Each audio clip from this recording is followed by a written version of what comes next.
Good morning, everyone. It's 10 o'clock, so I think we'll begin. My name is Patricia Rooney. I'm the project coordinator for the New Brunswick Federation of Woodlot Owners. I'll be handling the moderating duties for the conference. So if you're experiencing any technical difficulties, you can private message me in the chat box and I will try to help. You can find me as Patricia Rooney. Welcome to Your Forest in a Changing Climate Conference 2022. Just a few notes before we begin this morning's session. Please be aware that the conference is being recorded. Simultaneous translation is available to everyone. You just click on the interpretation button at the bottom of the screen and select your preferred language to listen in. If you do not select a language option, you'll hear whatever language the person speaking uses and not a translation. So it is recommended that you choose an option now. The microphones and cameras of all attendees are turned off by default. If you would like to speak, you can use the raise hand button that you can find at the bottom of your screen. You may need to hit the three dots that say more to be able to see it. After each of the speakers presents, there'll be time for a question and answer session. So feel free to type out your questions at any time in the Q&A box. And they'll be addressed during the Q&A. And now I'd like to welcome Susanna Banks, the Executive Director of the Federation, to open the conference. Good morning, everybody, and thank you, Patricia. Welcome to our Forest in a Changing Climate Conference. It's funded by NIACC through their Building Regional Adaptation Capacity and Expertise, or BRACE program, and the New Brunswick Environmental Trust Fund.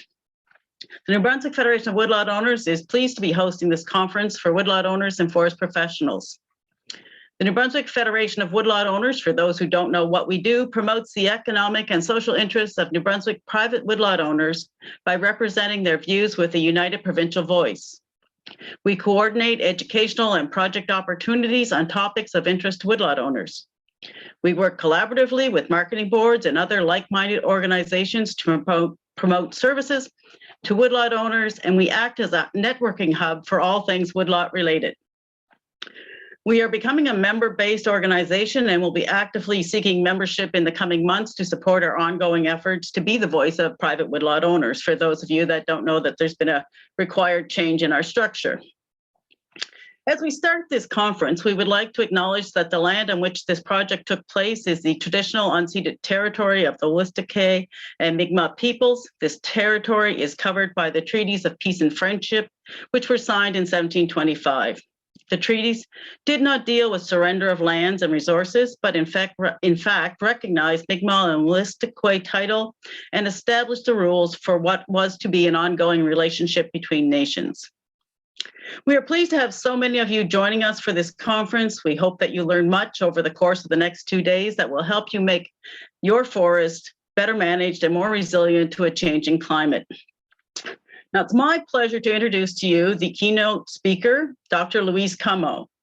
Louise is the Director of Climate Change and Energy Solutions at the Conservation Council of New Brunswick, in addition to owning her own consulting company, Iris Communications. Louise has spent almost 30 years analyzing and developing climate change policy, communications, and solutions-related programming for environmental groups. She holds a doctorate in environmental management from UNB. Her doctorate focused on environmental ethics and behavioral change in New Brunswick. Her work in international climate negotiations, the creation of the Green Municipal Fund, as well as other sustainable programming at the Federation of Canadian Municipalities, has garnered her 2 Queen Citizenship Medals. Louise lives in Keswick Ridge with her partner, Tom. Louise also helped us to secure the funding for this project. So thank you and welcome, Louise. Thank you so much. I'm grateful for the invitation to speak today, and I'm just going to share my screen so that I can launch the presentation. I'm going to take about 15 minutes to go through some of this material. Most of that time I'll spend on one slide that I want to really dig into some of the conceptual thinking around climate change and what's driving the need for change. And then what I'm hoping is we have lots of time for questions. So let me just grab my laser for when I need it and move into what we're going to talk about. I'm going to spend a fair bit of time talking about the global carbon budget through a concept called the atmospheric bathtub, and try to situate that conceptual work with this new world that you are likely hearing about, or if you haven't so far, I'll talk about today, and that is this world called net zero. I'm going to talk about the pace of change and how that is accelerating, and the Canadian and provincial context, but also the potential for multiple demands in terms of how we think about our forests and natural spaces, as well as opportunities, which will lead me to talk a bit about forest values, and then hopefully we'll have a good amount of time for discussion. So let me just situate this idea of a global carbon budget. And this atmospheric bathtub, which I'll show you in the next slide, and this world called net zero, which is this idea that we need to stop making things worse by cutting our climate altering pollution to levels that natural systems can take up on their own through the carbon cycle and so on. But because we've got so much carbon pollution in the atmosphere, we actually need to also draw down. And the question is, how are we going to do that? Through natural or engineered systems? And as you can imagine, it's a lively debate. So let me just spend some time with you here on this busy slide, but important one. So let's start with this idea of thinking of the atmosphere like a bathtub, and the reality that this bathtub is filling up very, very quickly. Question is, why is that filling up? Well, it's filling up because of the greenhouse gases like carbon dioxide and methane and nitrous oxide that we are producing every time we burn oil, gas, and coal, whether that's to produce energy, to generate electricity, to power our vehicles and trucks, to heat our buildings, to run our industry. And we're also disturbing the carbon cycle through our land use changes, whether that's urban development, forestry activities, the way we're doing agriculture and so on, generating changes to, say, soil carbon and above ground biomass. The challenge is that the tap, essentially, from this pollution sources is on full. We've got about 50 billion tons of carbon going into the atmosphere every year. And the challenge is that only about half those greenhouse gases are absorbed, whether it's through the carbon cycle, plant, trees, soils, and oceans. And that means that every year, half of the greenhouse gases we are generating, and that proportion is shifting a little bit, but these are good enough metrics for our conversation. About half stays in the atmosphere. So just think about that. Every year, half that we put in stays, another half stays, another half stays. And that's why you hear the scientific community talking about the concentrations of greenhouse gases in the atmosphere increasing, and those gases through natural processes over time are brought back into natural systems, but it takes decades to hundreds of years. So what's happening as a result of all this? Why do we hear about things like an emergency or questions of, we've got 8 years left, if you will? Today, we're over here at about 1 degree, where you see the blue and the yellow lines meet up. And at 1 degree, just think of all the things we're already talking about around climate change: heat waves, changes in pest regime, floods, intense storms, wildfires, and so on. That's happening, imagine, at 1 degree. We're very close to what is now considered the least risky, not without risk, but less risky than if we blow past of 1.5 degrees. So we know that that's the goal. We hear about it in the Paris Agreement and climate negotiations. Everybody's saying, let's not exceed 1.5 degrees. But the bathtub is pretty full. It's getting fuller every year, and we're very close to the tipping point on 1.5 degrees. And that's why you hear things like we've got 10 years and then we let that go. So now we're down to 8 years. But the reality is we're on track for about 3. That's where we are today with respect to emissions. And so the bathtub is filling, getting fuller every year. And so what are we talking about as I'm talking to you today, and as we talk to everybody about what we have to do around climate change? There's two simple options. You've got to turn the tap off. And in this case, what are we talking about? If we're turning the tap off, we're talking about shifting our energy sources and consumption patterns, dealing with our transportation systems. That's where you're hearing about moving internal combustion engines out and getting renewables in. We've got to change transportation patterns in terms of options around active transportation where that's viable. We've got a massive shift out in terms of fossil fuel sources of energy to renewables. And that's an electrification story. We know more of our future will be powered by clean electricity. But we've also got to widen that drain. We've got to protect and grow healthy forests and soils. We've got to increase our capacity to not only equalize the greenhouse gases in the atmosphere in terms of not growing in concentration anymore, but we've also got to draw down. And how do we do that? One of the challenges I'll just speak about as we go through the presentation is we've got to watch that there's this opportunity in terms of widening the drain isn't minimized by using our natural systems to neutralize greenhouse gas emissions from this side of the equation, because that way we're only stabilizing, we're not reducing in the way that we need to.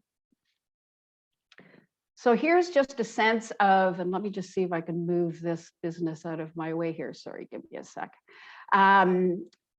Here's just some information about where we are. The United Nations Environment Program publishes a report every year called the Emissions Gap Report. And it's a stark story. It's a stark story that tells us that we are truly in an overshoot situation, and that an urgent response is required.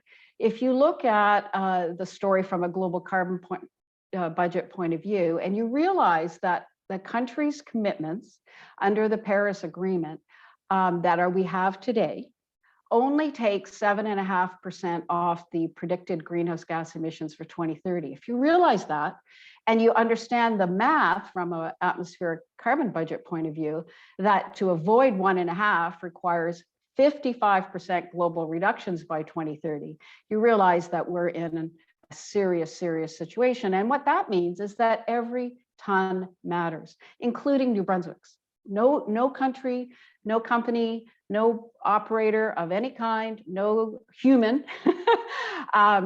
Every ton matters, every action makes a difference. Just get this out and this moving. Why you don't want to move? There we are. So I think I've hopefully made the case that the pace of climate action must quicken. And we do see, because of this growing understanding of the global carbon budget, that the pressure is on and will increase both on us here at home and globally. So let me just describe what I think is a reasonable scenario to plan for and expect here in New Brunswick. Under this idea that the pace of climate action will quicken, must quicken, and that we all need to prepare for business unusual. And the idea here from one of the respected analytical groups in Canada doing a lot of energy analysis from the Trottier Institute points out the need for us to realize that the key to keeping global carbon budget intact, if you will, is to prevent emissions rather than compensating for them after the fact. And this is a very important, I think, idea. The other element that we need to understand is that, yes, Canada went to the latest conference of the parties' climate negotiations in the UK, what we called at that time COP26. Just think of it, 26 times every year we've been to these negotiations trying to make something happen. And in this case, Canada showed up with a commitment of reducing its emissions by 40 to 45% below 2005 levels by 2030. But Canada is operating under UN pressure. We are a very high per capita emitter in the world, and in fact, in the top 10 emitters in the world.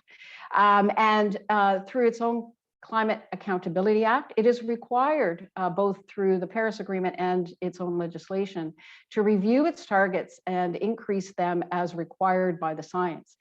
The Intergovernmental Panel will release more of its sixth assessment reports this year and next. And so the pressure will build. And I would argue, based on the experience I have and the work that I do, which is very federal, provincial facing, that between 2023 and 2026, Canada's target will increase from today's levels, and that we should be planning for something closer to 60% by 2030. And that we need to be getting our heads around this idea that net zero is very likely to be much more about getting to near zero than it is netting out pollution. So let me just describe some of the levers or drivers that I describe here as turning the tap off. I'll also talk about the ones that widen the drain. And you might wonder, why am I focused on federal drivers? To be blunt about it, what New Brunswick is doing on climate change generally is driven by federal requirement. So let me just describe some of the federal drivers that are in play that will be either legislated or activated as policy in the next year or so. Net zero homes building code, we are going to be moving to drastically revolutionize the way we build buildings. There's also a federal policy for greening construction through increased use of wood. And we do expect that that new code will be ready in 2024 and operationalized by 2025. We need all provinces to take that on, train their builders and get ready. All buildings in Canada are supposed to be net zero by 2050. What that means is that they are generating just as much energy as they are using. And if we really get our game on, could be generating additional power to the grid. We're going to see, of course, a higher price on carbon pollution. We've all, I think, potentially heard of the schedule for that. The key thing with carbon pricing is not to pay it, is to get ahead of it, to retrofit your buildings, to get yourself into non-polluting transportation and lower polluting industrial processes, changes to all of our operations. Coal phase out is coming, as we know, and no later than 2030. We're also going to see a regulation to drive clean electricity by 2035. And that will potentially drive out pretty much all of our fossil fuel generating assets. And we've got regulated sales mandate for our vehicles, light duty vehicles and heavy duty trucks that will see 50% by 2030. Imagine 50% of all new car sales non-emitting by 2030, 100% by 2035. I mean, this is massive, massive undertaking. In terms of New Brunswick, we've already seen what that means in terms of the federal agenda and their intensification of their programming. We've seen that we were told no to extending the life of the Belledune plant beyond 2030. If you hadn't heard about that, that is a coal plant in northern New Brunswick that will no longer be able to burn coal. Emissions that are exposed to carbon pricing on the industrial side of things is going to increase. The federal government is going to have what they call a tightening rate. So each year, more and more pollution will be exposed to carbon pricing. There's a clean fuel standard coming this year, which drives blending in refined petroleum products to lower the greenhouse gas intensity, which will create demand for renewable biofuels and renewable gas. And there's credit trading in a lot of these regulations that allows, for example, offsets that can neutralize industrial emissions where they exceed their target. The thing that I want to point out here is that New Brunswick often talks about having met and exceeded the federal targets. And so, you know, why are we receiving pressure in terms of these standards?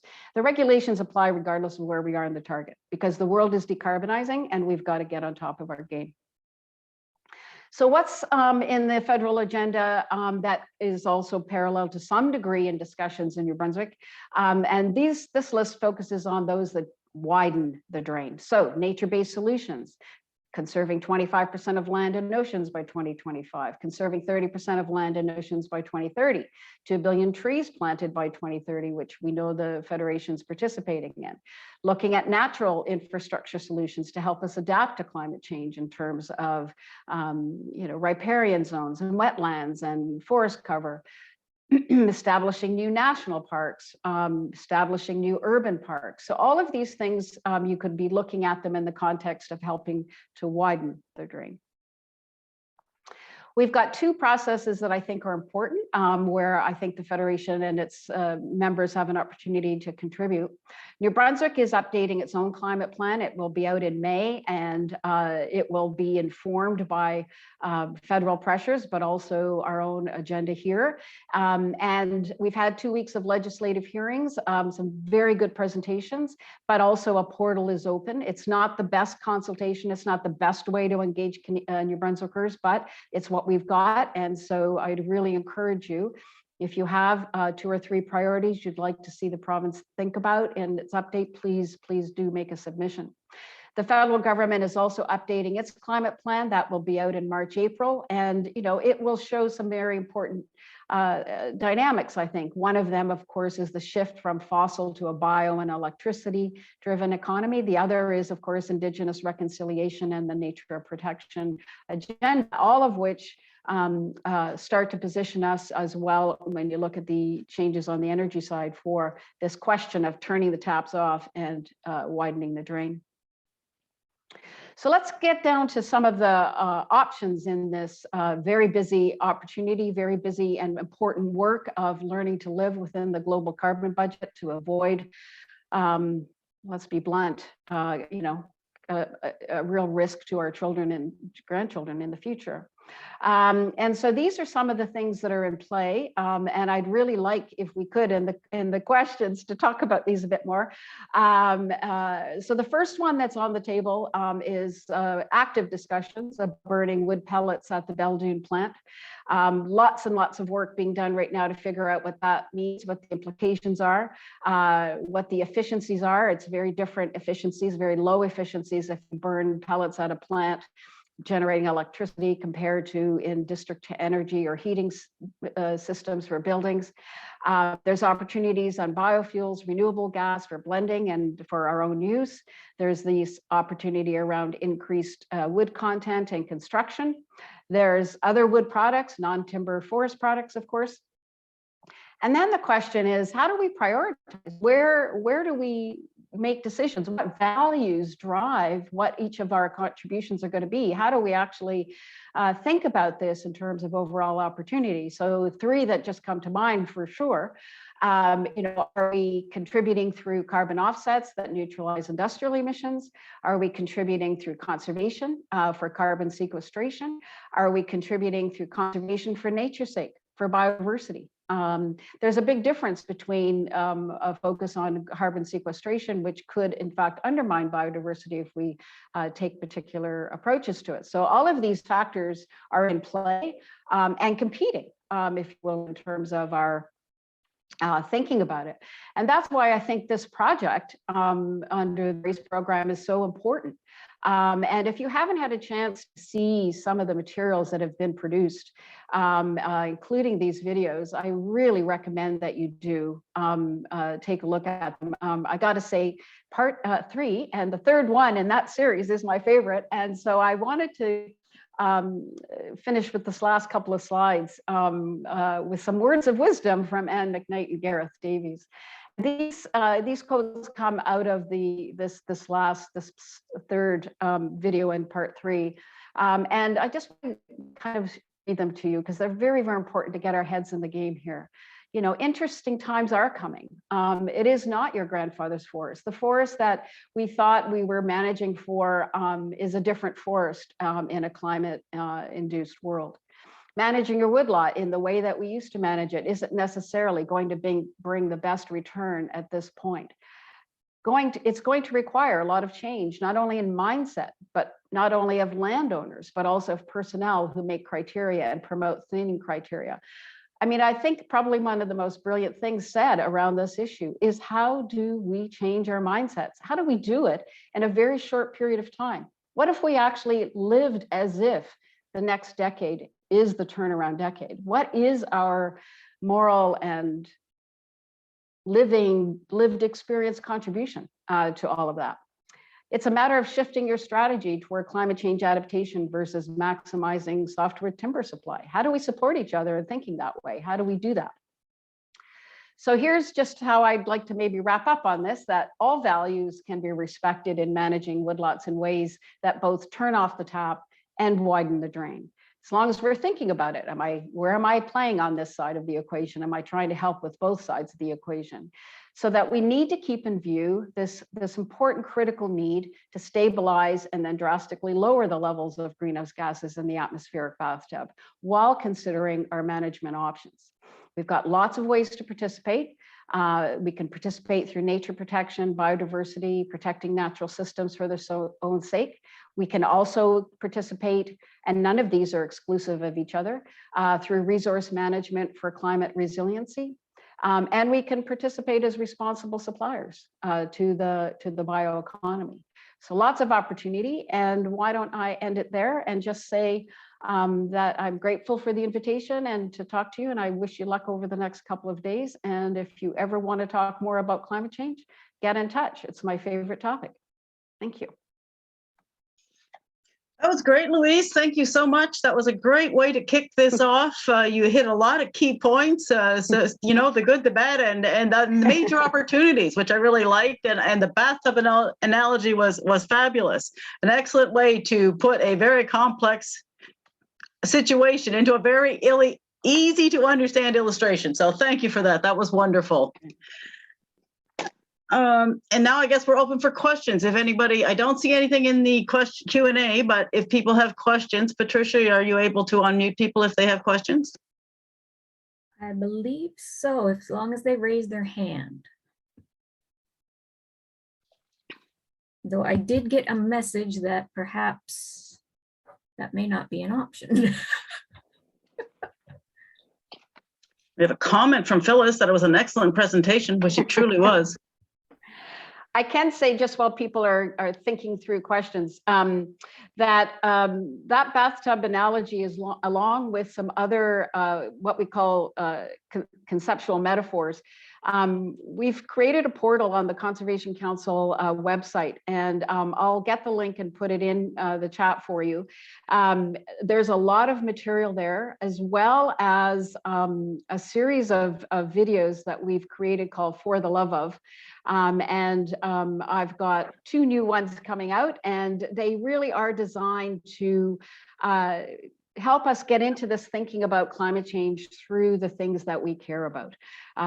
So I encourage you to take a look at those resources and think about whether there's any material there that is of use to you in the work that you do. Appreciate that.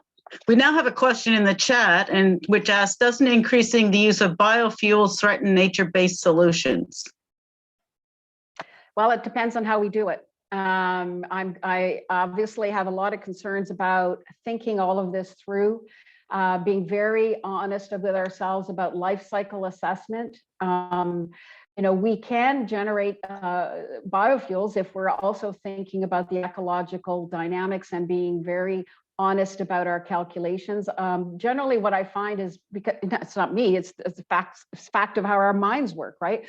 We always want to downplay the negative side and upplay the positive side, and that drives us to sometimes underestimate or appreciate the risks that we face. But I do think that biofuels, I think wood pellets for heating, I think wood in construction, I think there's all sorts of contributions that we can make on the product side, but it's got to be done in the context of responsible ecological management. And as long as we're looking for that balance, honestly, and through life cycle assessment, not you know, overestimating benefits and underestimating risks, then I think we can do this. But I look to you and your expertise to decide and sort through what those are. I can only offer that transparency, good life cycle assessment, honesty about our numbers and our risks, and taking a conservative approach to everything is really the way to go. Yes, E.O. Wilson, yes. Okay, so that's why I'm saying pick a lane to some degree, right? Pick a lane about where you want to make a contribution. It can be multiple lanes, but you know, if you're really taking the bathtub analogy to heart, then we need a massive, massive, massive change in our relationship with nature. And that means respect and really seeing nature as an agent in its own right, having rights. Subject, not just object, if you think about it from an Indigenous perspective. And so that respect for nature means that nature can do a lot if we interface with it and interact with it and respect it in ways that allows it to be healthy too. And this idea of balancing our demands on nature to bring things into balance has led to recommendations that we protect half the planet, and I think that's the right direction to go. And so it's one of the reasons I'm very worried about options that only look at using nature, commodifying nature to neutralize industrial emissions. We've got to eliminate industrial emissions, get on track for a circular economy, as well as change our relationship into something quite different in terms of nature. Okay, Louise, and I don't know how much you may or may not be able to answer this. A question about the current status of anaerobic digestion of forest waste. Do you know? I am not an expert at all. So yeah, leave that with you. I do know, I really want your brilliant minds to think about, and if you have thoughts and advice for us, I'm very, very interested in what you know and how I should understand this proposal to burn wood pellets at Belledune. So let me just give you, it's not an anaerobic response, but it is one I really feel that the policy needs are great right now. We're producing about 500,000 tons of pellets a year. 90% of those are exported to a huge biomass plant, coal conversion plant in the UK called the Drax. It is one big, huge sucking machine, that is, because they're buying up plants and operations all over the world to feed this plant. The idea here is that we take pellets and burn them at Belledune. Some of the helpful calculations that were provided to me suggest that we could jump from 500,000 tons of pellets a year to almost 2 million if we used it to run the plant 100% of the time. It would be another 600,000 tons only if it was a winter peaking plant. What are the implications of that? Is that simply from existing wood waste? We're not dealing with any additional cutting as a result. That's where people would be concerned. What are the air quality effects of burning that? We know that a power plant is 35% efficient versus 85 to 90 if we burn it for heating. What are the implications of that? These are big questions, and I would really welcome your expertise in helping us understand it.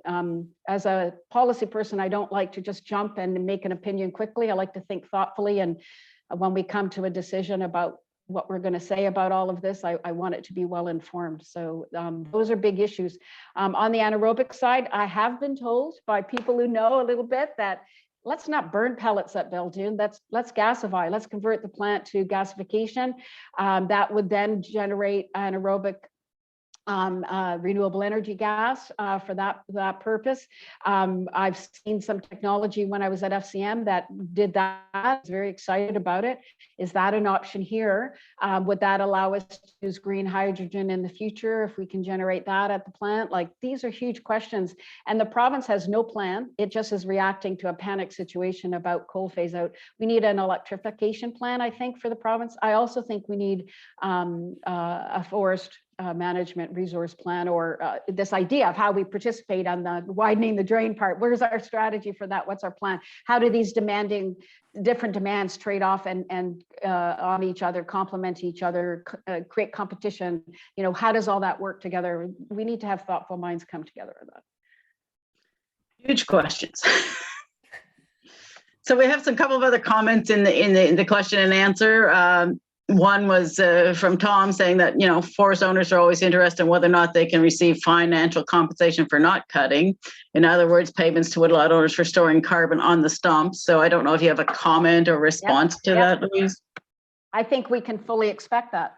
And I think that a lot of the federal spending on, whether it's on the tree planting side, on the conservation and protection side, is exactly where we're headed. We're going to be in a situation where we're paying for protection. And so how do we want to play in that? How do we want to inform that? How should and could that work? How does it compete with all the other things? My biggest fear is that this clean fuel standard is going to drive demands for biofuels that create a financial incentive ahead of the financial incentive for protection and conservation, sequestration, and so on. So how do we balance that? Those are big questions, but I think it's inevitable that that's where we're going. And we have a woodlot owner who's wondering, after harvesting in a softwood stand, what about planting versus natural regen, and if you have any thoughts on that. Oh, I'm going to leave that to Gareth, and we'll definitely address that this afternoon. All I can say is the videos look great to me, you know, or let Tom answer that question. All I can say is, as a household with a woodlot where all our balsam fir is dying, we're thinking about this stuff a lot. And so we welcome your advice and guidance on how to deal with that. Absolutely. Yeah. Yeah. I'm writing that down for an afternoon question. I'll send that to the panel. And what potential do you see for cooperation among lobbies from industry, environmental, and Indigenous to ensure balanced outcomes? Well, I think that would be just exactly the right thing. You know, and so the question becomes, what's the vehicle for stimulating and supporting that conversation, right? Is it through the Federation? Is it through other processes? You know, I can say that I think if we're going to have these conversations, we're going to have to do it ourselves.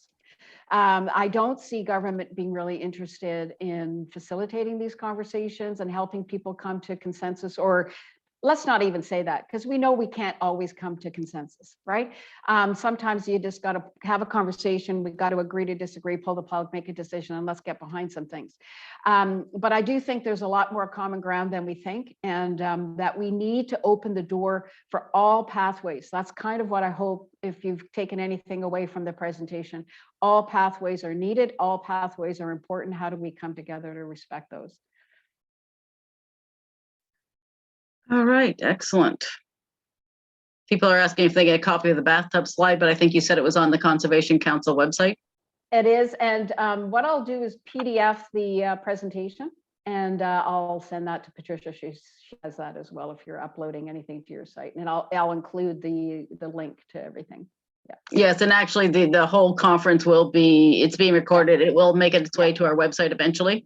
So if people want to listen to it again, there is that opportunity. Somebody's asking, in your opinion, what would be the most effective action to include in a submission if we had to narrow it down? And that is to the public submissions on the action plan renewal. Perfect. Okay, great. So I can tell you what we're doing, and it doesn't include anything, and this is why I'm suggesting it to you, because I am looking for your expertise to say what should come on your side. But here's what I would suggest. You know, we are pushing for the province to develop an electrification strategy for more investment in reducing hazards and increasing preparedness. And you know, we think the government needs to get its own act in order in terms of procurement and a more strategic approach to federal regulation.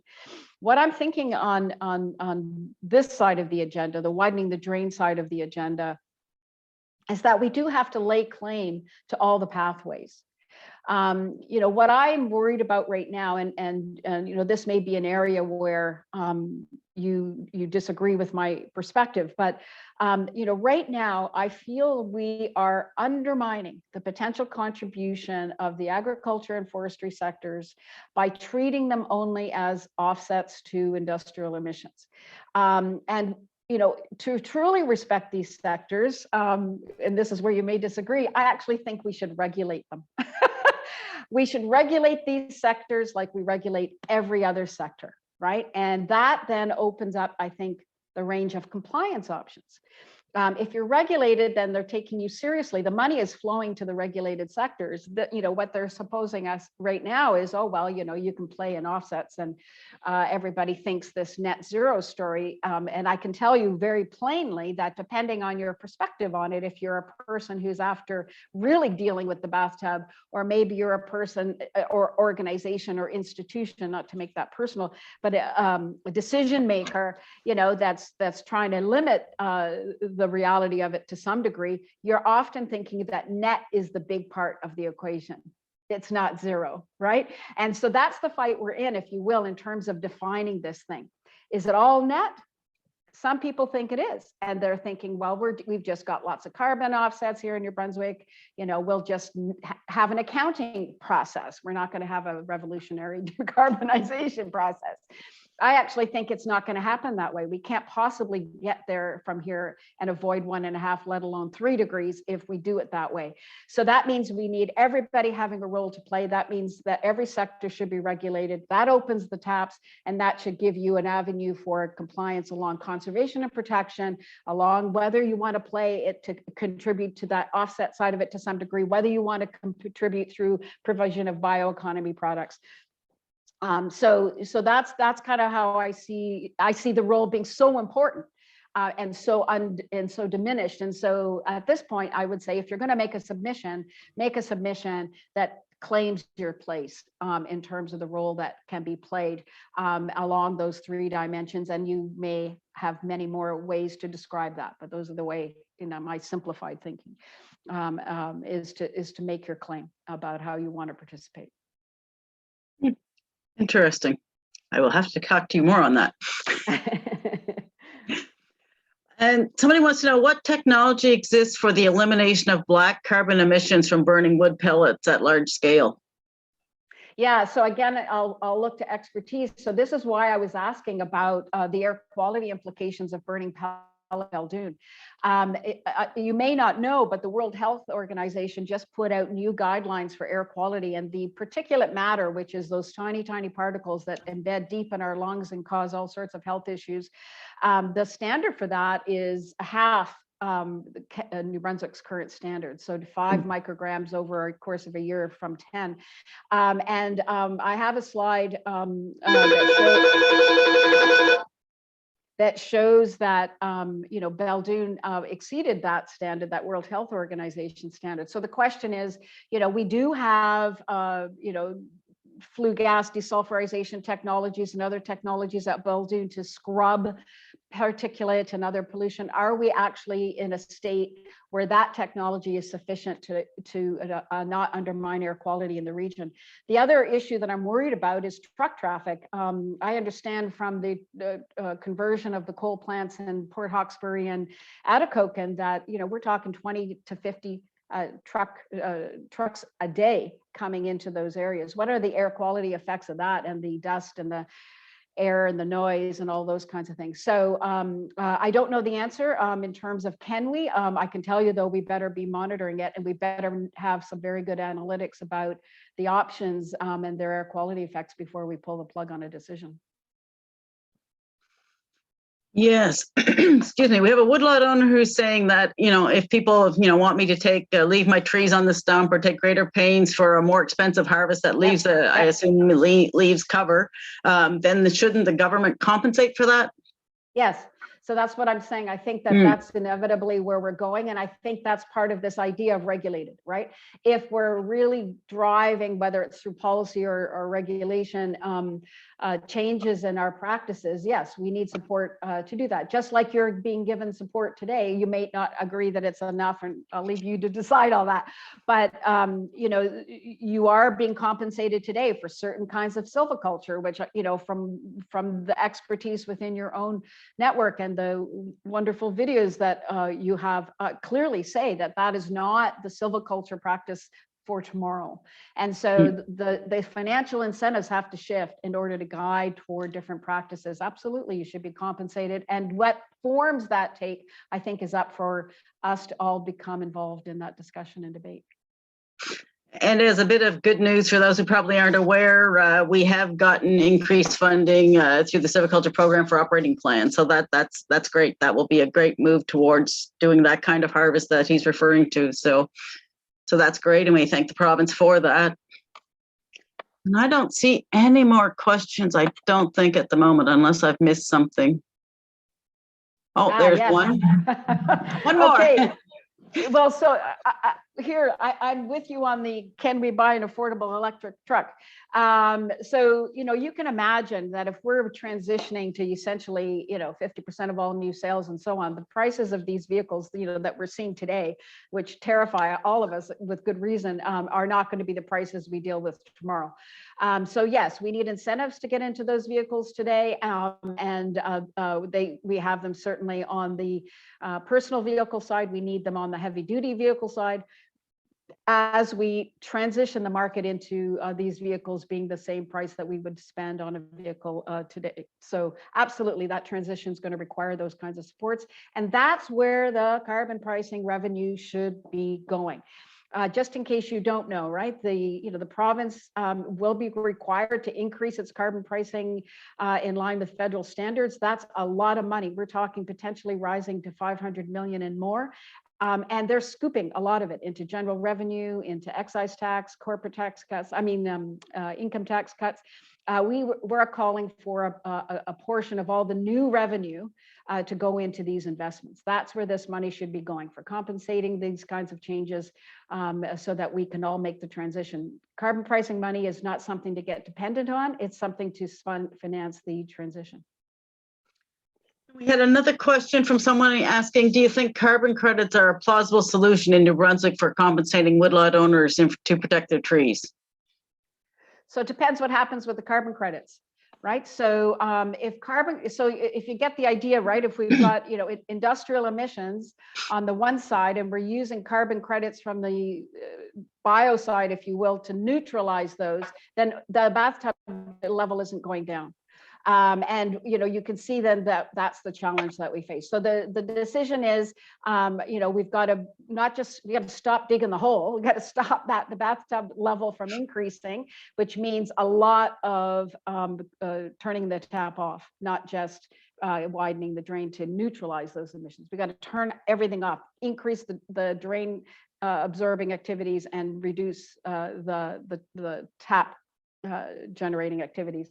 And so if we only do the offsets, then that's how the balance doesn't really shift. So the question is, how do we create credits, and how do we do that in a way that keeps the bathtub level stabilizing and then declining?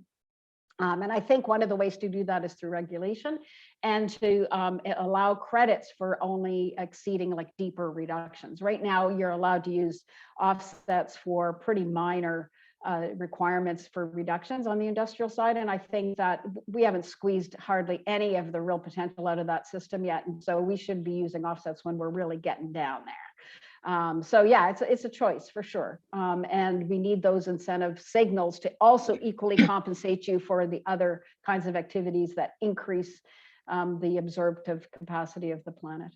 Yeah. I'll just give it a minute to see if there are any lingering questions, but this has been very informative, Louise. You have such a depth of knowledge. It's really appreciated, and glad that you're on call when we need you for additional advice. Always appreciate that from you. So well, that is and wonderful. I just want to say thank you for having so enthusiastically engaged in this project over the last couple of years, and it's a real contribution to the province. So thank you very much.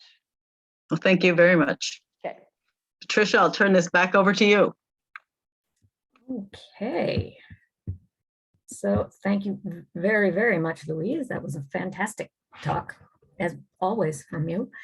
So next up this morning, we have a two-part presentation. Part one this morning, and the part two will be this afternoon after lunch.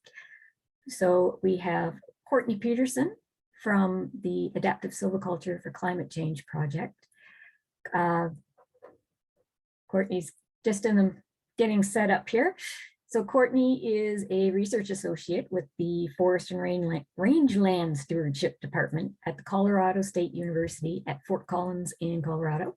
She's also a climate adaptation specialist with Northern Institute of Applied Climate Science and a member of the USDA Southwest Climate Hub.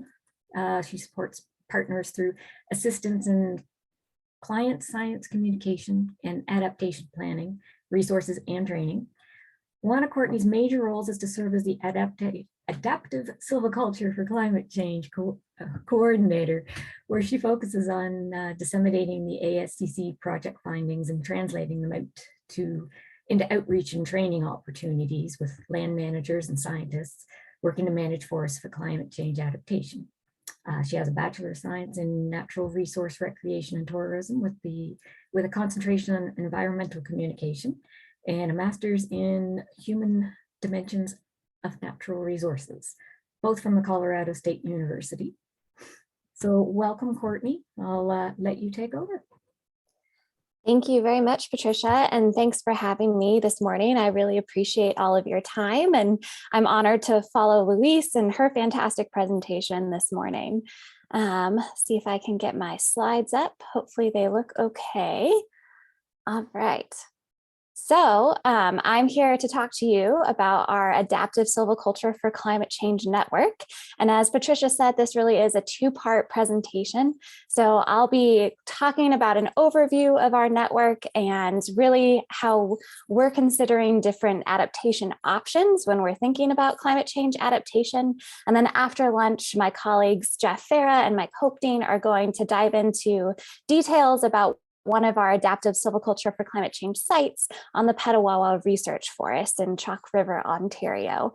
And so I also want to acknowledge my co-authors on this presentation. Dr. Linda Nagel is the principal investigator of the Adaptive Silviculture for Climate Change Network. And so she really leads this network as that key science thought leader, as well as Maria Zhinoviak and Chris Swanston with the Northern Institute of Applied Climate Science and the U.S. Forest Service Office of Sustainability and Climate, who are also co-PIs on this network. And before I get too far into my presentation, I would like to acknowledge with respect that the land I am presenting to you from today in Longmont, Colorado, is the traditional and ancestral homelands of the Arapaho, Cheyenne, and Ute nations and peoples. And this was also a site of trade, gathering, and healing for numerous other Native tribes. And so Indigenous peoples really were the original stewards of this land and all of the relatives within it. And as we're really thinking about climate change adaptation and managing our ecosystems and woodlots into the future, it's important to acknowledge the ties that Native nations have to their traditional homelands and to learn from each other as we all really work to be stewards of these places that we value and love and live within under a changing climate. And so in that context, I'm really going to be providing an overview of one process or framework of how we can be thinking about being stewards of our lands under a changing climate into the future. And so the Adaptive Silviculture for Climate Change Network, the concept was developed in 2012, and it was really in a response to what do operational silvicultural treatments that are really implementing these adaptation actions for climate change look like on the ground. We don't really have great examples of these local silvicultural techniques that are really providing that adaptive management context.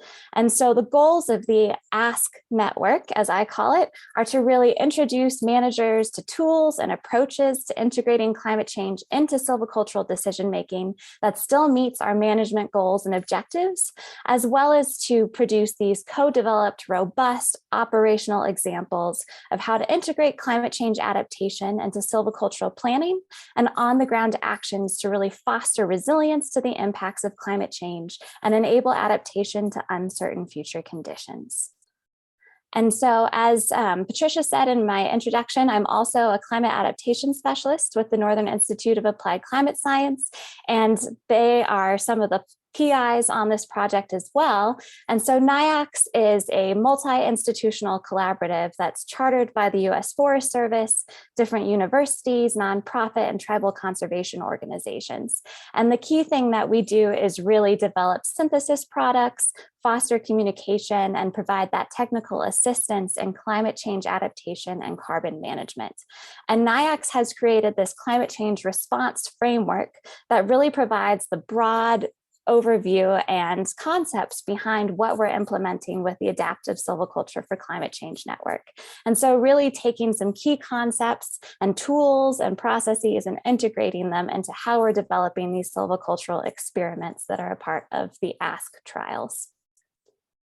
And so as woodlot owners and forest managers, you have all kinds of different things you have to consider when you're going to manage your woodlots, including what was the past management history, what do you value about these places you live and work within, what are your management goals and objectives, do you want to maintain wildlife habitat or create new wildlife habitat? Are you trying to prevent invasive species or pests from entering your stands or remove them from your stands? What are the natural forest dynamics that you're dealing with? Are there any management plan requirements that you have to adhere to? And now on top of all of that, we have to be considering climate change. And so we know that our climate is changing. We've already been experiencing large climatic shifts. And so this is a great tool from the Climate Atlas, and it shows 4 maps that are basically showing temperature, frost-free season, and precipitation projections in 2080 under those high emission scenarios. And so the average annual temperatures are increasing under that high emission scenario, and they're projected to increase in Fredericton by 4.3 degrees Celsius by 2080. We also know that the number of frost days is also growing, or our frost-free period is growing. And this has implications for plants that really need those cold weather temperatures in the winter. And it also will lead to potential phenological mismatches that we have to be considering, as well as when is the ground frozen so that we can go in and do our harvests and get in there for our operational management that's needed. The precipitation really varies across the country, but in Fredericton and New Brunswick, that precipitation is increasing by 2080. And we also know that that precipitation is coming in these large 10 millimeter plus events. And so that is also supposed to increase by the end of the century as well. And so all of this really means that we're experiencing these extreme large disturbance events as all of these different climate impacts are accumulating. And so we're experiencing hotter summers, milder winters, changes in precipitation that are really going to lead and have been leading to more intense forest fires, new invasive species, and an increase in pests and disease outbreaks, as well as experiencing events like both drought and flooding, as this rain is coming in these large events and not sinking into our soils and really maintaining that moisture within our soils, but instead running off as we have these large precipitation events. And this is something that is a global issue. You probably have all heard about the Marshall and Biddle Fork fires that occurred in Colorado on December 20th. And this was one of our large unprecedented wildfire events. It was a grass fire, but we had no snow accumulation yet for the winter. We were in a drought, and then we experienced 100+ mile per hour or 160 kilometer per hour winds that just took that grass fire into several of our urban centers. And it's become the 10th costliest wildfire in US history. And so these are all things that we have to deal with and cope with as we're really thinking about climate change adaptation and these compounding unprecedented disturbance events that we're dealing with. And so why should you care? As forest woodlot owners, you obviously value your forests. This is why we love them, because of the different values that they provide to us, including wood products or wildlife habitat. They're the places that we recreate. They're the place where we're creating that sense of place and connection to nature with our youth. Whatever values you have for your property, you have an interest in maintaining the health and sustainability of your forests for the future and for future years and generations. And that's our role as stewards of the land. And so now, as climate change is entering the scene and we have to learn how to cope and adapt with these changes, it's really important that, and this is the key message for today, but we really need to start factoring climate change into our forest management decisions. And it's really our responsibility to do that as wise land stewards. And so then the question really becomes, how do we respond to climate change? And if you want a single answer for how to respond to climate change, it really is, it depends. It depends on the ecosystem and the forest type. It depends on your management goals and objectives. It depends on the different climate pressures that you're dealing with, those local impacts. It depends on your risk tolerance and how much you're really willing to experiment with your management into the future under a changing climate.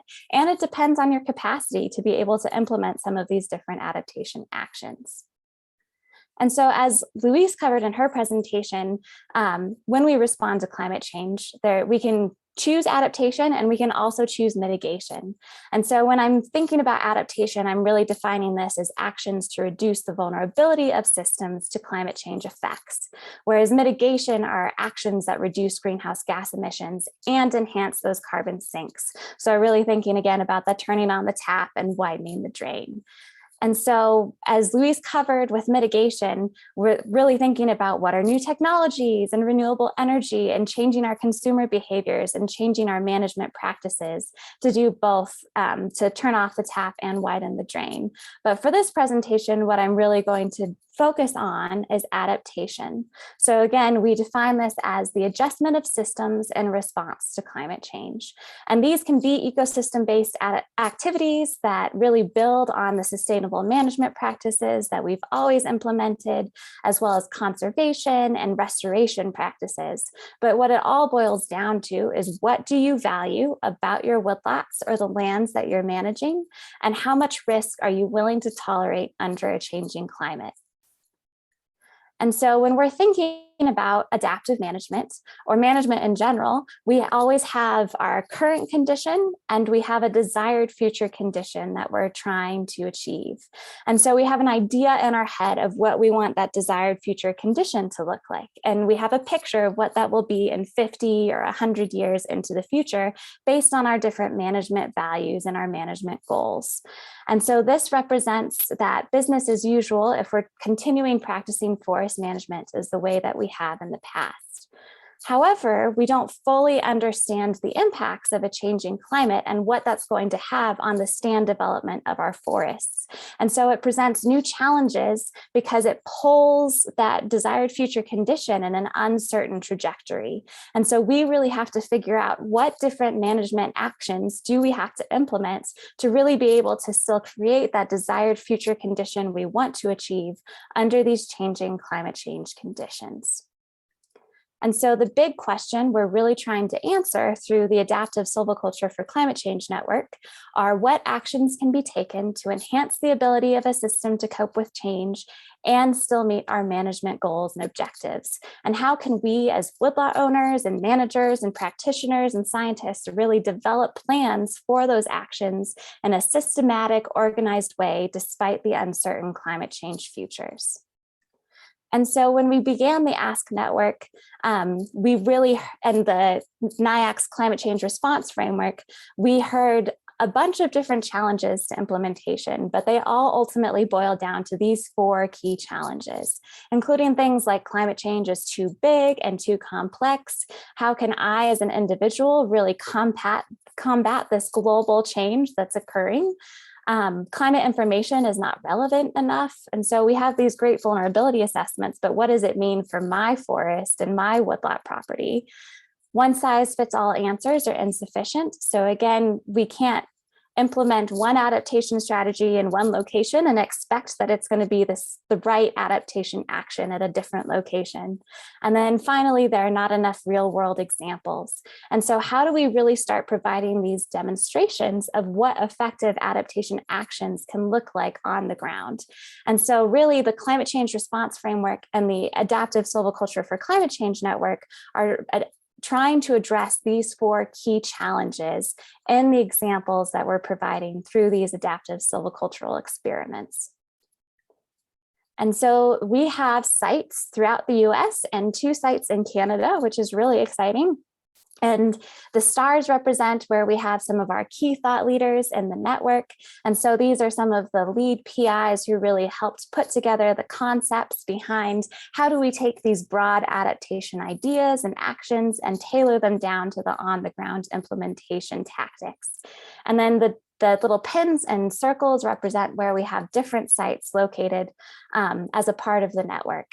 And so you'll see there's a couple that are prospective sites as well that have reached out to us who are interested in developing Ask sites in the future. And so that's something that we're trying to balance as we're moving forward, maintaining our network and developing these new sites. And so again, we're really taking this NIACCC framework, which I encourage you all to look up more after this presentation, but basically they've created a general technical report that is titled Forest Adaptation Resources. And it really provides this fantastic 5-step adaptive management approach that pairs with different tools such as menus of adaptation strategies and approaches that you can use to pick and choose what adaptation actions make the most sense for your property. But basically, this is really a flexible, practical approach that centers your perspectives and values and risk tolerance at each step of the process while providing this climate change filter to an adaptive management framework. And so it really tries to break the huge confusing maelstrom of climate impacts and adaptation into these bite-sized pieces, really stepping through this structured logical process. And so it really starts by really defining your area of interest, your management objectives and the timeframes that you're hoping to work within, and then moves into assessing those climate change impacts and vulnerabilities for your area of interest. So bringing in scientific literature like vulnerability assessments, traditional ecological knowledge, and other resources to really assess what are those local impacts for your management area of concern. And then you take a second to pause and really think, do these management goals and objectives that I've laid out really still make sense given those projected impacts and vulnerabilities? And are we really going to be able to achieve those desired future conditions? And are they reasonable given those climate trajectories and impacts? If so, then we can move forward by identifying and implementing our adaptation approaches and tactics. And that's where these menus of different strategies and approaches come into play as an additional tool where we can pick and choose from some of these resource-wide or ecosystem-specific adaptation strategies and then tailor them down to the tactics we choose to implement. And then finally, we have to know if what we're implementing on the ground is going to be effective at achieving our goals and objectives into the future. And so that last step of monitoring and evaluating the effectiveness of those actions is really important as a part of this process. And so ASK, or the Adaptive Silviculture for Climate Change Network, is really testing the spectrum of adaptation options through this adaptive management framework process. And so we're thinking of options that are on the persistence end of the spectrum to options that are really forward thinking and really transitioning to something that is new and will adapt to those future conditions. And so I'm going to go through each of these different adaptation options in a little bit more detail. And so the first adaptation option is resistance. And so this is where we define resistance as really improving the defenses of the system against anticipated changes or directly defending against disturbance in order to maintain those relatively unchanged conditions.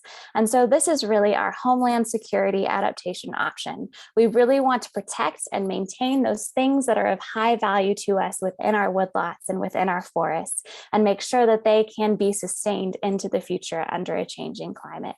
And so maybe there's key or a threatened and endangered species or a key threatened plant species that's on your property that you really want to make sure you're maintaining into the future under a changing climate. And so you can really try to resist those impacts of climate change to maintain that habitat of that species. Or maybe there's a really important road crossing that really needs to be able to withstand future flooding events. And so that could also be a resistance adaptation strategy. Or you're just trying to prevent those invasive species from entering your property in the first place. So you're really trying to maintain what's currently there and maintaining that structure and function of the system as is. And so again, we have our current condition and our desired future condition looks very similar. That structure and composition and function are going to be very similar to what's currently on the ground because of those different values that we have and we want to maintain. However, we know that as climate change pulls us in this uncertain trajectory, the amount of risk and resources and capacity we're going to have to invest to maintain what's currently on the ground into the future is going to increase over time. So we're accepting more risk to maintain that system into the future under a changing climate. The second adaptation option is resilience. And so we define this as accommodating some degree of change or disruption, but encouraging a return to a similar condition after those disturbances occur. So this is really our rubber band adaptation option, where we're allowing the system to experience some disruption and some disturbance, but it's able to bounce back after it occurs to that prior condition. And so actions that help improve the overall health and vigor of your woodlot or your forest are great resilience strategies, or maybe we need to go in and manage that vegetation following disturbances as well. And so implementing prescribed fire and a fire adapted system to really help regenerate a fire adapted species is a great resilience strategy. Going and reducing those overstocked stands to really get rid of some of that competition. And that's also a great resilience strategy to prevent some of those insects and pests and diseases from entering the system. And then maybe you have seasonal wetland. And so you really want to be able to allow for those fluctuating water levels to occur as we experience these flooding and drought events into the future, and really make sure that it's resilient to those climate impacts moving forward. And so again, with resilience, our desired future condition looks very similar to our current condition. And that squiggly lines really representing the system experiencing those disturbances, but still being able to bounce back after they occur. However, we know that to maintain and help that system persist into the future, the amount of resources we're going to have to invest and the risk that we're accepting is again going to increase as we're tracking with that climate change trajectory moving forward. And then the final adaptation option is transition. And so this is where we're intentionally accommodating change and enabling ecosystems to adaptively respond to changing and new conditions. And so transition is really where we're pushing our risk tolerance limits and really thinking about how can we experiment with our management a little bit to really be intentional and adapt and transition to what these future projections are saying might occur across our forests. And so really thinking about fostering native adapted species that are really adapted to those future conditions, and maybe expanding the genetic stock of what we're planting and what we're artificially regenerating within our forests. Or maybe we have some recreation infrastructure that keeps experiencing these large disturbance events or flooding events. And so it doesn't make sense to maintain them where they are. And instead we relocate them to somewhere else where it's gonna fare better into the future. Or maybe we need to go back in and restore the sinuosity to some of our rivers and riparian areas, especially in these areas where we've changed it historically in the past. Those are all transition actions that we could implement. And so with transition, again, that desired future condition is going to look very different from what's currently on the ground. And so up front, there's a lot more experimentation and investment and risk, but we're hoping that as we move forward under that climate change trajectory, we're actually tracking better with those climate change projections and creating a system that is future adapted. But the key thing is that we're really making an intentional directed change based on the resources and scientific literature that we have available to us. And the end result is still a forest that provides values that are important to you as the woodlot owner or the forest manager. And so the key thing is that we're really being intentional in what we're implementing, no matter which adaptation option we pick or choose. And so we're really explicitly considering and addressing climate change effects that could impact our management goals, and really identifying what our intentions and our rationale are by addressing those climate change risks and vulnerabilities in our plans to make them more robust.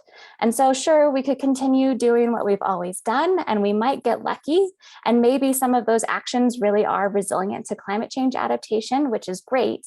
But by going through this process and really thinking across the spectrum of adaptation options, we're clearly documenting our thought processes of how we want to achieve those values on our landscape and how we're addressing those specific climate change impacts through our actions that we're implementing. So that then the future manager or that future woodlot owner and future generations can really learn from what we tried and continue to adapt our forests into the future under a changing climate.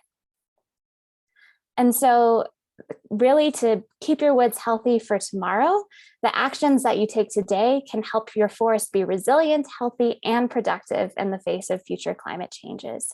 And so really, again, thinking across this range of potential future conditions and the spectrum of adaptation actions as a toolbox that you can pull from and employ in your management on the ground. And so you can improve your woods defenses against unwanted change and really resist those climate change impacts to maintain those key values.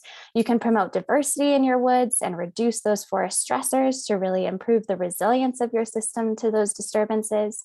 Or you can be proactive to adapt your woods to those future conditions and to those changing conditions and transition to something that's more future adapted. And I also want to mention that NIACC does have these fantastic forest and climate action scorecards. And so these are really tools for you to be able to consider climate change in the context of your woods based on your goals, potential risks, and the actions that you would like to take. And so the scorecards are really just to help inform your thinking about your forest at the property level. And they're focused on topics such as forest diversity, structure, regeneration, and other factors you have to consider when managing your woodlots. And then provides a list of different climate-informed actions to address some of those greater risks. And so that's another awesome resource. And there's one for New England forests of the United States, which I think might be helpful for woodlot owners in New Brunswick as well. And so to get back to the Adaptive Silviculture for Climate Change Network, again, we're really thinking about these 3 adaptation options in our experimental trial. And so we are explicitly creating management conditions that fall under all 3 of these options: resistance, resilience, and transition, so that we're really identifying and implementing actions that are robust across a range of potential future conditions. And then this really allows us to be able to ask questions like, which adaptation option fares the best across all of the different ASK experiments? How do we know that we're achieving our desired future condition under a changing climate? And questions like that. And so we have some common design elements in how we create each of our adaptive silviculture trials. And they're consistent across all of our study sites, so that, again, we can really ask these questions and compare across sites. Like, are these ecosystems responding as predicted? Are our desired future conditions achieved? Do treatments achieve our management goals? And are there trends in which certain adaptation options are consistently working better than others? And so we all come together at this collaborative workshop and start going through and designing these experimental treatments with managers, scientists, and partners from across the area. And so again, we have those consistent treatment themes, which are adaptation options of resistance, resilience, transition, and then a no action, which is our control, where we're just not doing any management intervention into the future under climate change. And then we also have minimum design elements such as the number of replication. So each of these different treatment options are replicated a minimum of 4 times, and the stand size is about 10 hectares. And so that's 160 hectares total per experimental trial that we have for each site that's a part of the ASK network. And that's really to provide a size that's operational, but then still able to give us some information to test these different adaptation options through our management practices we're implementing on the ground. We also have some monitoring guidelines, so really making sure that we're looking at overstory, midstory, and understory impacts of the silvicultural treatments we're implementing. And then really this is a climate change study. So we want to make sure that what we're monitoring is looked at both the short and the long term, at least 20 years into the future, so that we're really able to track these changes from climate change on these experimental treatments. And then each site is a distinct forest type. And so it has its own site-specific characteristics and constraints or layout concerns or management objectives that are important to that specific site. And so, for example, the forest type is going to vary depending on where these treatments are located. The study site and the layout is going to look a little different depending on the topography, the slope, the aspects, and the soils that we're dealing with.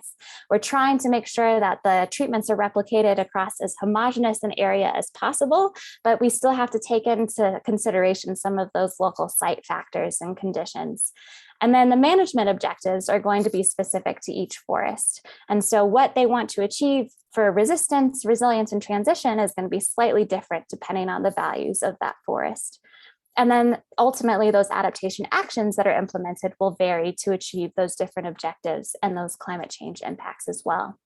And then each site has their own monitoring plan. So we're looking at those consistent monitoring guidelines, but then some sites are also considering what is that coarse, how are these treatments creating coarse woody debris? And what does that mean for soil retention?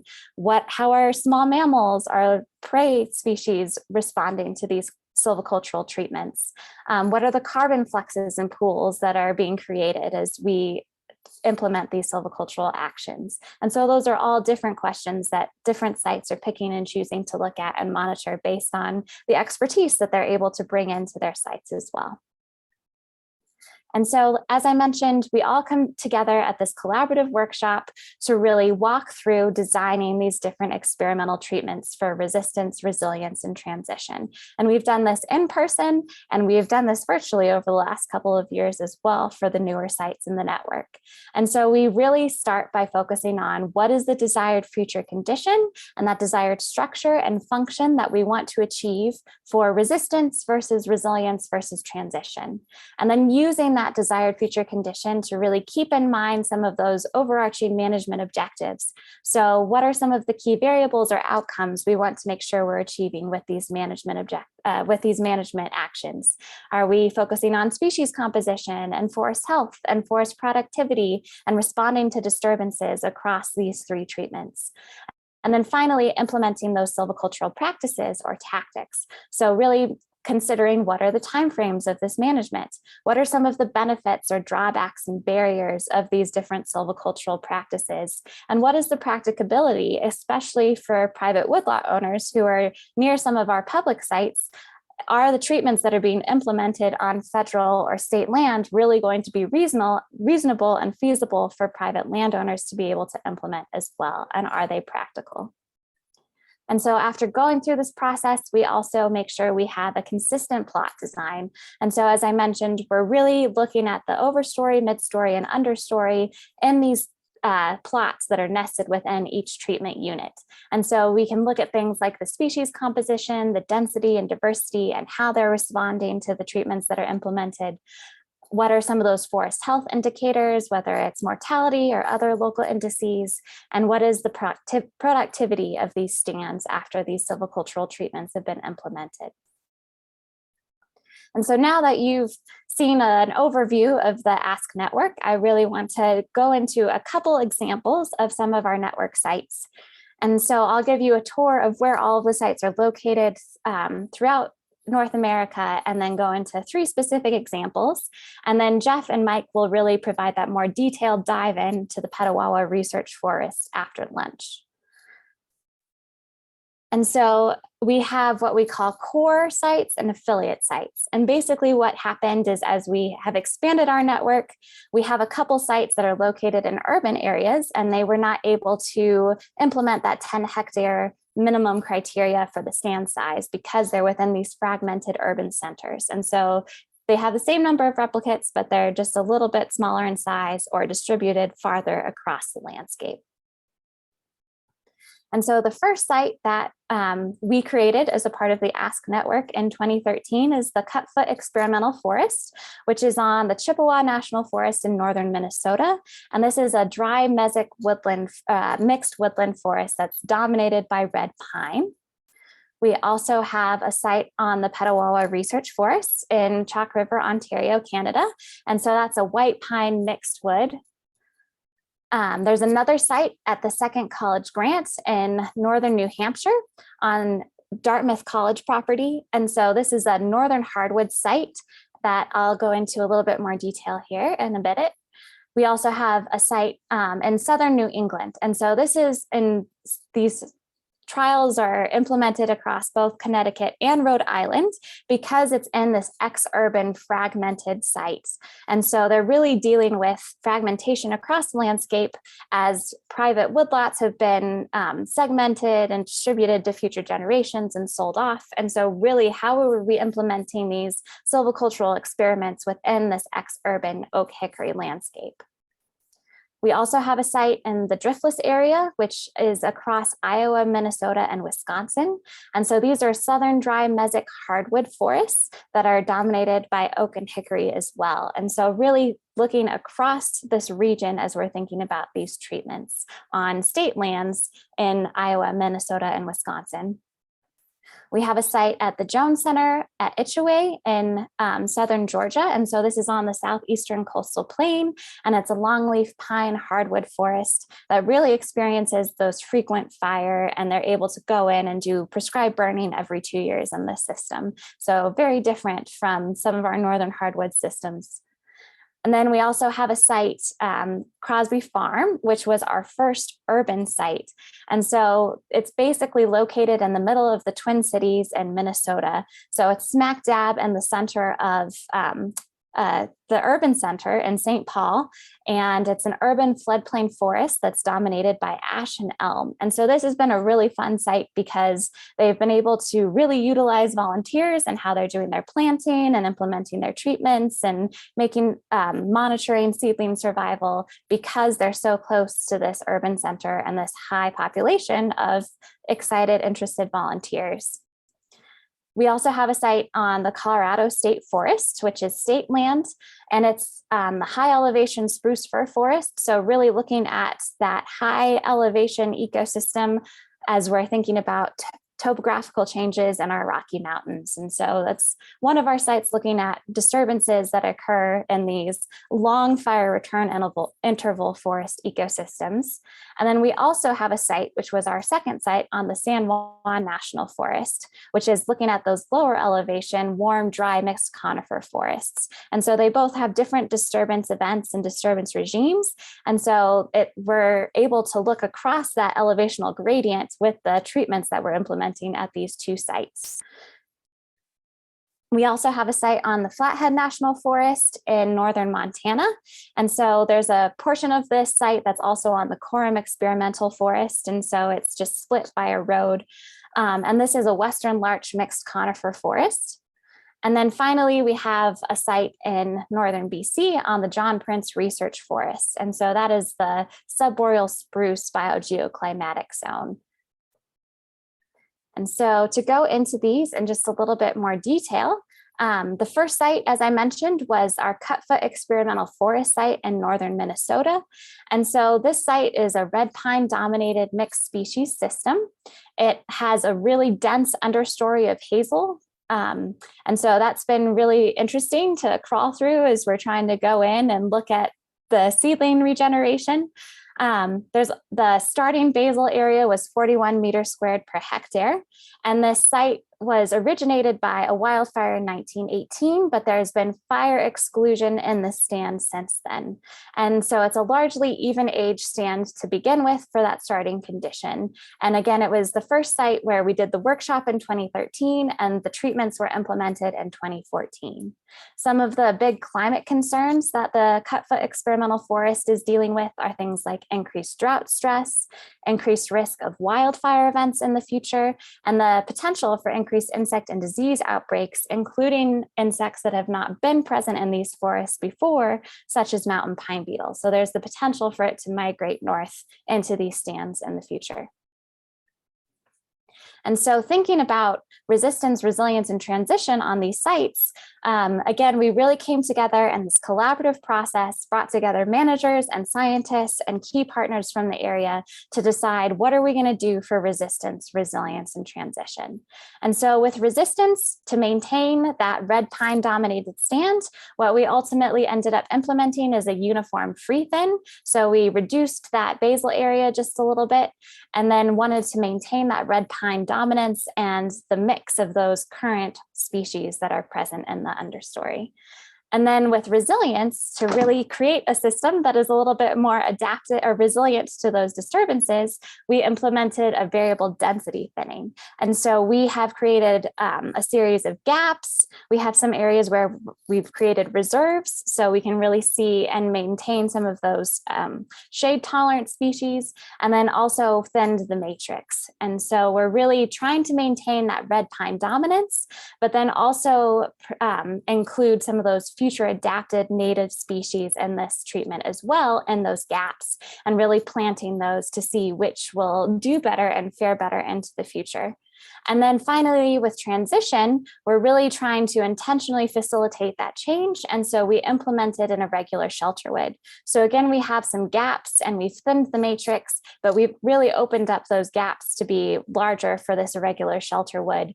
And we're creating that heterogeneity and the structure and the species composition by going in and planting future adapted native and novel species. So some of the native species for the Cutfoot Experimental Forest are things like red maple, northern red oak, bur oak, and eastern white pine. And then some of those novel species are things like white oak, which are found just south of this site in northern Minnesota, bitternut hickory, black cherry, which again are also found to the south, but then also ponderosa pine. And so this was chosen because looking at the species niches, there really weren't any other conifers that were favored, looking at habitat suitability projections for red pine that are from northern Minnesota. And so ponderosa pine has very similar ecological characteristics. It's drought and fire tolerant, so it really addresses some of those key climate change concerns that we're worried about for this site. And there'd been a precedent for planting ponderosa pine in Minnesota in shelter woods and experimental plantings in the past. And so for us, we were able to pick 4 different seed sources of ponderosa pine and include that as part of those novel species that were planted at this site to see how they fare into the future. And so at this site, since it was established in 2014, we are able to look at all kinds of really fun research questions, including like, how is the planted tree regeneration faring? What does that tree survival look like? Which species are growing better than others and surviving better than others? How are small mammals reacting to these treatments? What is the different natural regeneration of species that are occurring in these reserves and gaps that we've created? Also thinking about things like understory survival. And so that blueberry regeneration is a key cultural species in the area. And what is the microclimate condition that's been created by implementing these treatments? What are some of the physiological responses of seedlings as they're experiencing drought or rain events? What is the structure as these trees regenerate into the mid-story, and how are migratory birds responding, and doing some FVS modeling into the future. And we've also worked very closely with the Ojibwe tribe to provide some awesome interpretation signs that are in their language about what these treatments look like and what they are and what they're representing. And so this has been a really fun project to really learn about what we're doing into the future through these silvicultural trials. Another site that I wanted to highlight is the Second College Grant, which is our site in northern New Hampshire. And so this is our northern hardwood site, which is a 2-aged system. And so the basal area is 20 to 24 meters squared per hectare, and it's predominantly made of sugar maple, beech, yellow birch, red maple, red spruce, aspen, and balsam fir. So those are the dominant northern hardwood species that are component of this stand. And some of the climate concerns are really increased wind and ice events, increased drought stress, and loss of some of these key ecosystem service species, such as sugar maple and red maple. And so if you look at that map, it's also showing the projections of invasive species that could occur into the future. And you'll see in the northeastern part of the United States, that dark purple is showing that there's a lot of new pests that could potentially be increasing into the future at this site as well. So keeping those different climate concerns in mind.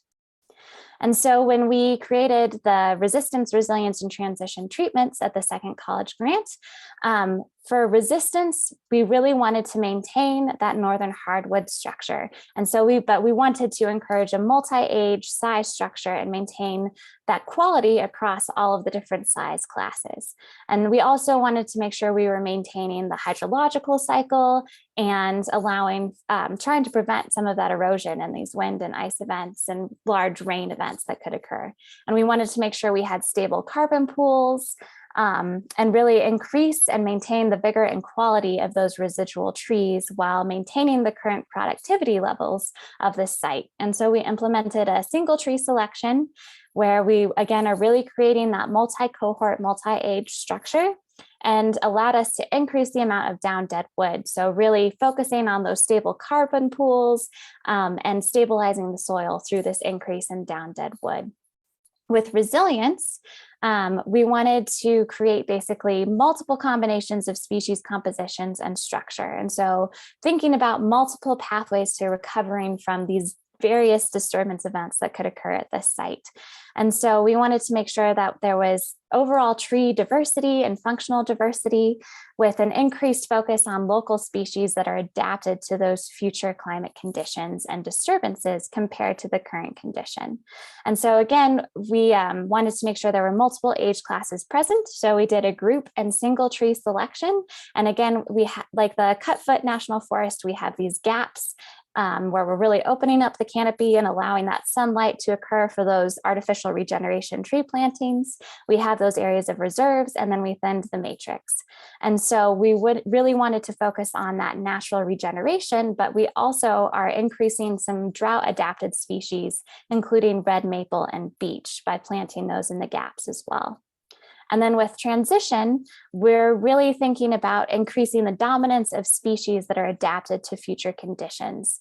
And so we're really increasing the proportion of planted species through the transition treatment by planting things that are not currently on site that are future adapted. And so we did a variable density thinning or an irregular shelter wood, where again, we have those gaps and reserves and thin the matrix.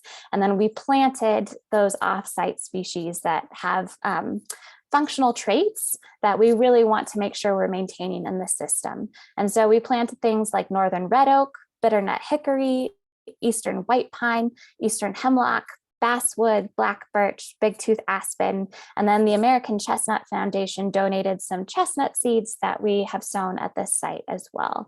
And so now we're really able to look at how are these native species that are regenerating comparing to some of these future adapted species that we have planted at these sites. And then finally, the last site I wanted to cover in detail is our John Prince Research Forest site in northern British Columbia. And so this is a subboreal spruce biogeoclimatic zone, and it has a composition of Douglas fir, hybrid spruce, subalpine fir, lodgepole pine, and aspen. And so there's variable soils and moisture across this forest, and 98% of the disturbances that do occur are stand replacing. And so this site is managed by the Cheskin Resources Cooperation, which is jointly owned by the University of Northern British Columbia and the Glaston First Nations. And so this was a site where we're really intentionally incorporating some of those cultural considerations into these treatments and making sure that there's that tribal community buy-in and what's being implemented at this site. And so some of the climate concerns for the John Prince are things like warming temperatures, increased summer and winter precipitation, an increase in some of these large disturbance events such as wildfire and mountain pine beetle. And this site was really interesting because the climate projections show two different scenarios that could occur. We could be seeing warmer and wetter future conditions or warmer and drier. And so when we were developing the treatments for the John Prince Research Forests, we really had to consider, well, how are we going to manage our forests for these two different scenarios that could possibly play out at this landscape? And so with these treatments are being implemented right now as we're speaking. So it's really exciting. We did this workshop, I think must have been 2020. And now the treatments are being implemented this winter. And so with resistance, we did a hybrid group selection. So we really wanted to retain 10 to 15 meters squared per hectare of basal area, including some of those legacy or veteran trees that really provide those key seed trees for the system. And then we wanted to thin between the gaps. And so it's kind of that string of pearls system, as you'll see on the landscape with those group selections and then thinning between the gaps to get in and be able to operate the equipment. And then we're planting locally sourced Douglas fir on mesic and drier sites, as well as hybrid white spruce on some of those wetter sites. And so really leaving some coarse woody debris as well within this stand for that soil retention. And so it's really been trying to maintain that structure, but really thinking about Doug fir on those dry sites and hybrid spruce on those wetter sites for those two scenarios. Then with resilience, we did a variable retention with variable gaps. And so we retained 10 to 15 meters squared per hectare of basal area again, including those veteran or legacy trees, and then are also planting those Doug fir on the mesic sites and hybrid white spruce on those wetter sites. The Doug fir on those xeric sites or the drier sites. And then we're increasing the diversity of species within this stand. And so we're planting Doug fir, spruce, lodgepole pine, balsam fir, and increasing that hardwood component as well. And so we also want to make sure we're promoting that natural regeneration of those aspen as we have these openings with these variable gaps. And then finally, with the transition treatments, we're considering long-term carbon storage and really thinking about which species are going to be future adapted to these different scenarios. And so we're considering increasing the presence of cedar and hemlock. And so we've created a shelterwood system with low retention and gaps so that we can really go in and plant some of these future adaptive native and novel species. And so we are underplanting the current species of Doug fir, lodgepole pine, birch, and aspen, but then also planting western red cedar, western hemlock, ponderosa pine, and western larch.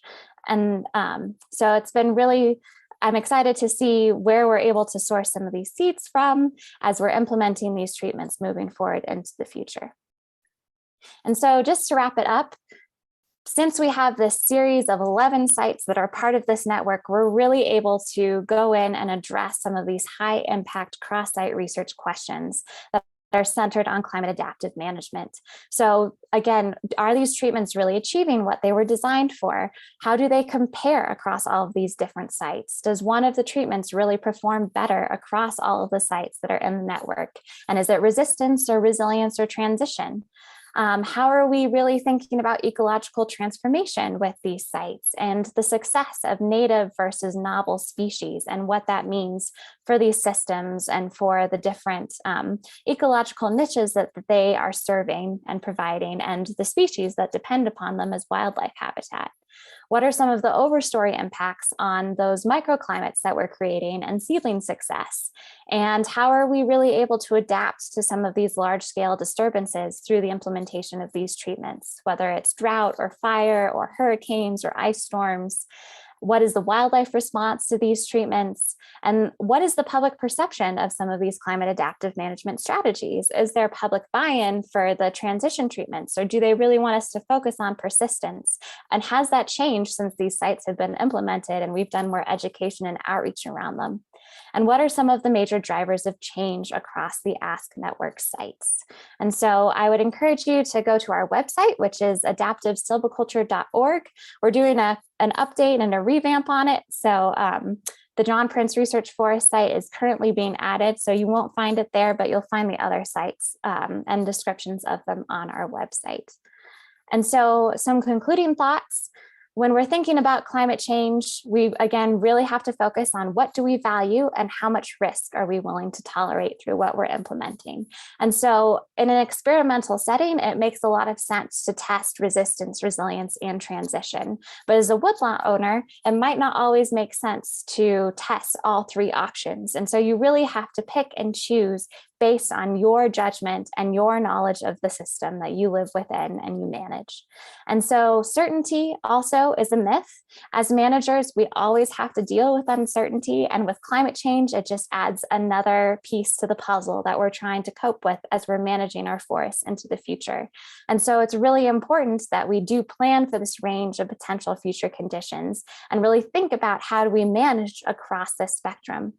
Tools are really helpful, but again, ultimately your judgment is the most important piece. So you know your lands, you know the systems you manage better than anyone else. And so really bringing in your expertise and your judgment to the process is extremely important.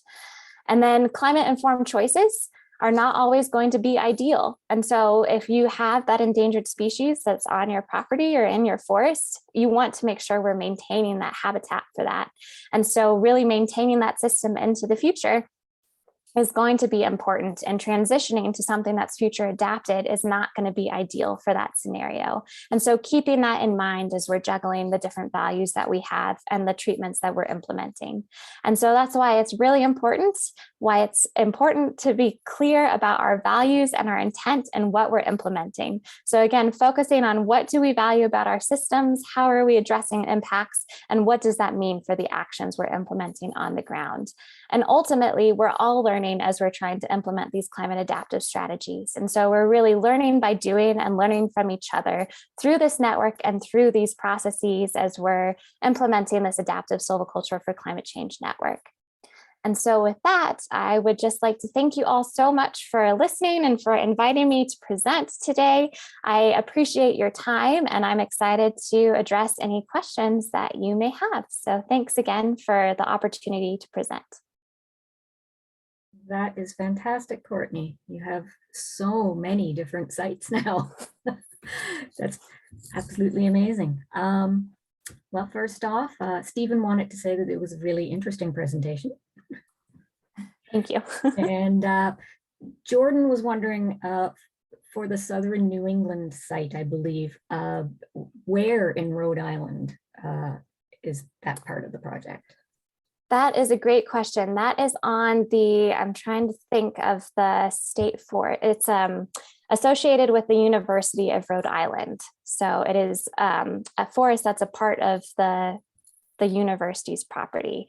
I'm trying to remember what it is, but I will have to chat it to you afterwards. Fair enough. Vicki would like to know, in your examples for transition, you mentioned planting native trees with natural resistance to risks such as drought. Do you also bring in other naturally compatible and supportive or necessary plants, mammals, etc., or only trees?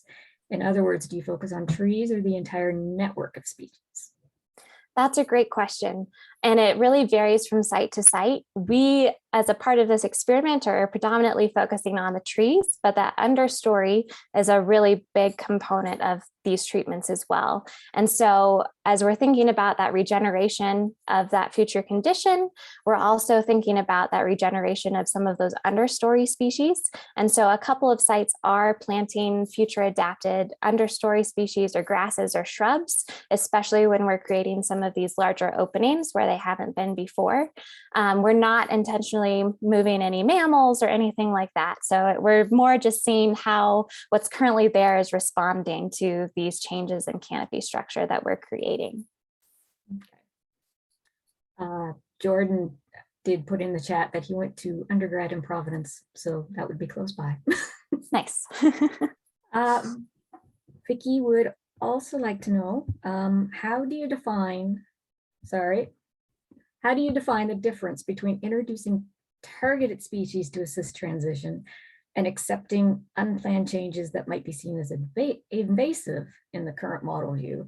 So we would look to fight that invasion. That's a great question. So it also varies site to site, but in general, it depends on that experimental treatment. And so if we're really trying to maintain what's there, then we're trying to fight some of those invasives and prevent them from moving in. And some of the transition treatments, maybe we're okay with some of those invasive species moving in as long as they fill an ecological niche that we deem as important for that system.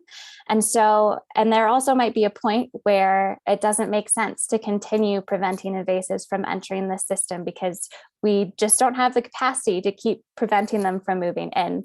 And so allowing those invasives to potentially move in could be something that we consider as a part of some of those transition treatments. A great example is our Southern Colorado site.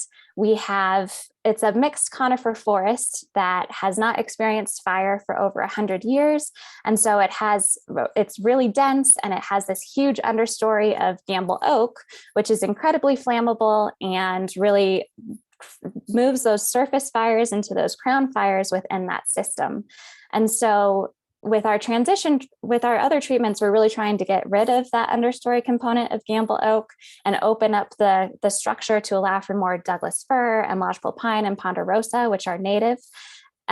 But with the transition, we know that gamble oak, as we open up the canopy, it's really going to take off and grow in. And so we have to kind of cope with how much gamble oak do we want to allow to enter into this canopy structure compared to these gaps we're really trying to create and open up for those other native species that have higher value and we desire more.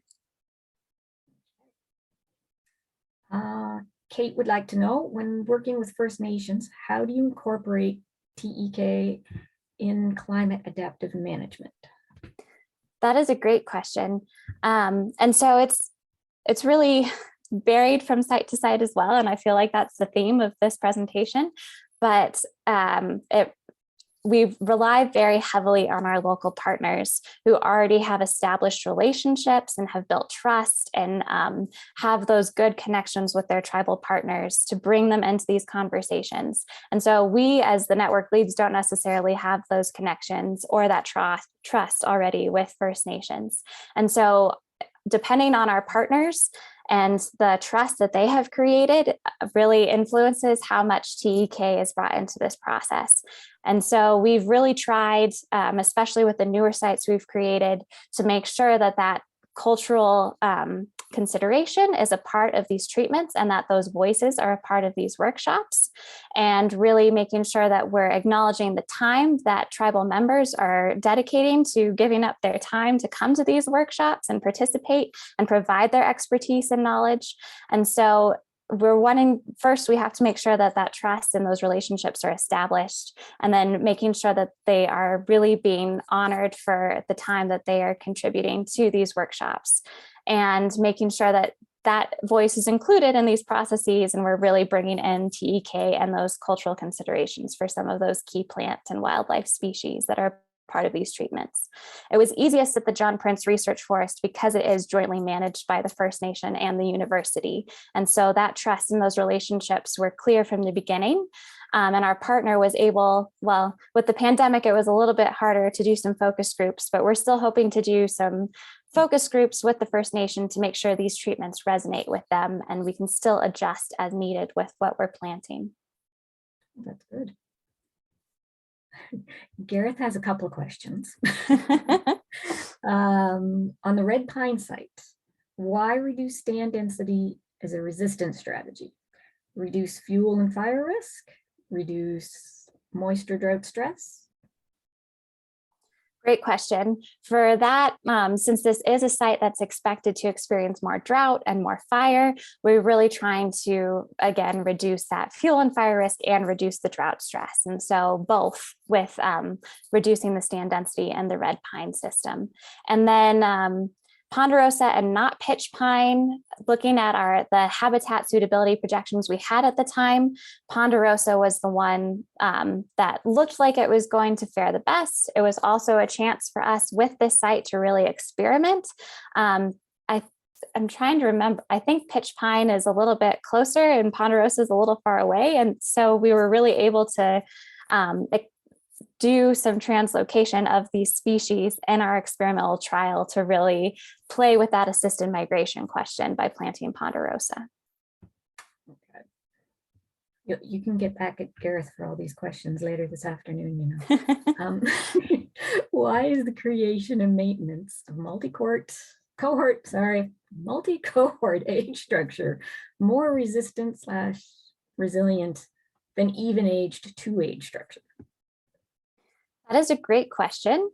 I think for us, it was more in the goals we were trying to achieve by making sure we're going to experience these disparate climate impacts, including freezing conditions and ice storms and flooding, as well as drought and maybe the potential for fire in New England in the future. You never know. And so I think we were more interested in really making sure we have these multiple pathways by creating this multiple cohort structure. But I am not the silviculturist. I really rely on my partners for that. And so I know I could be wrong with that answer. So great question, Gareth. And I'm sure you have a better answer than I do. So he also asks, why single tree selection system in resistant strategy versus single and group selection in resilient system? Let's see, that's with the New Hampshire site as well. I think for that one, I'm not really sure why we did single tree. I think that was more of a, like the single and group selection is something that is kind of a business as usual and something that they implement a lot for resilient systems. And so single tree selection was something that was a little bit different that would really help us try to maintain what the current structure and composition of that northern hardwood system is, instead of doing a single or group selection where we're opening up that canopy a little bit more. So it was really in how we're defining resistance and how we really want to maintain that structure and composition of that canopy. Gareth did say thank you. Makes sense to him. Gareth, does that answer your third question on there as well? They kind of went in together. Not sure. Yeah, and I would just add, there's always one treatment that makes our partners really uncomfortable. You think it would be transition, but sometimes it's actually resistance, because a lot of times people will say, well, why are we trying to maintain what's there? Because it's probably going to require a lot of investment and resources on our part to maintain this system. And so with resistance, a lot of times we're really pushing people to maintain the current condition and structure and composition of their stands to really fit this experimental definition of resistance. And so if the stand has been high graded, or there's been that history of really going in and doing selective thinning in the stand, then we want to maintain what's there, even if it's not necessarily desirable for the future, because that is the current condition that we're working with. And so in the Southern Colorado stand as well, we had a really long debate about that, because we have these systems that are out of whack historically. We really need to restore them first before we can think about adaptation. And so that has varied site to site on how we're thinking about that resistance condition. Are we thinking about it as is, or do we want to restore the entire forest first and then go in and consider what that resistance condition would be after the forest has been restored?